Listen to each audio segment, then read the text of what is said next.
People, today is Thursday, October the 13th. And I'm not going to talk about hair and everything. I did that in the previous video that I have to download from my big camera. But anyway, this is a update for Stop, Drop, and Roll On. Hi, sis.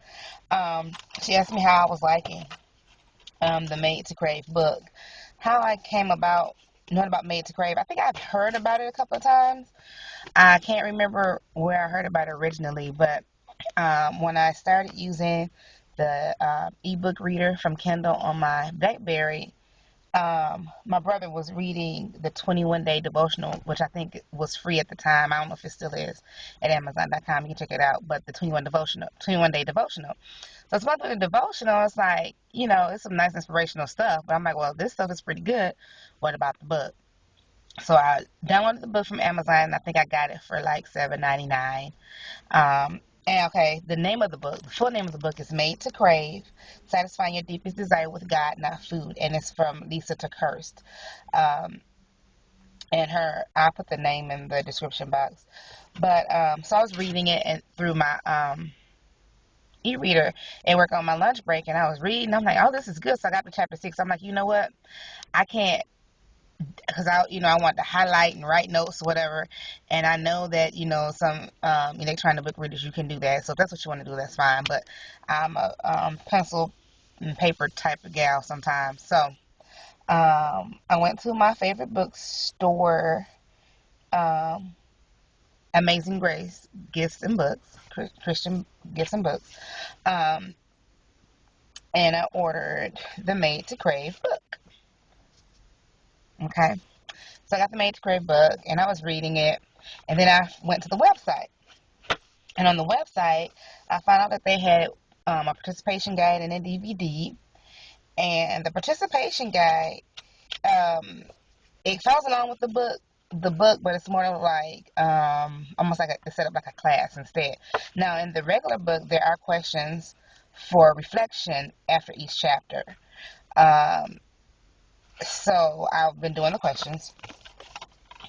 And I started answering the questions on chapter 1, then I started reading chapter 2, because I don't know, sometimes when people are asking you questions as far as evaluating your emotions, or to be honest with yourself, sometimes you don't want to deal with that at the moment. So it's like, what, I'll come back to that. So I was on chapter 2, got to the end, I was like, you know what, let me finish chapter 1 first.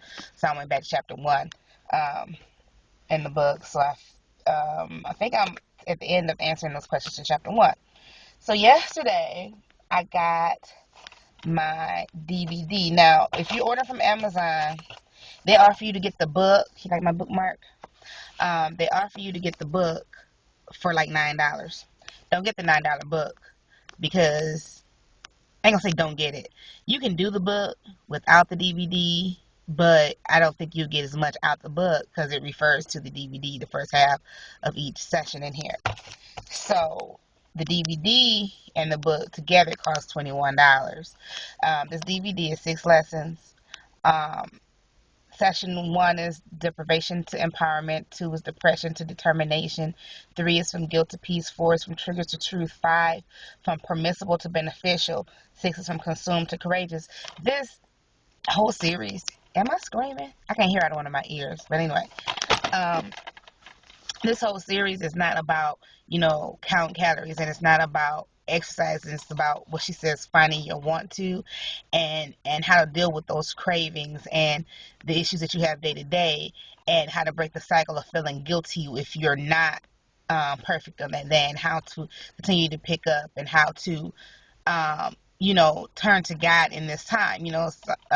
Some people, problem isn't just that they don't know how to eat healthy, is that you use food to be a comfort, food to be your source, food to be your friend, food to be your counselor.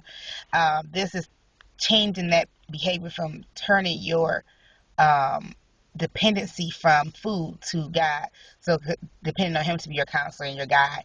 And when you have these feelings of anxiety or hurt or fear or stress, that you don't turn to, your favorite comfort food, but to turn to Him.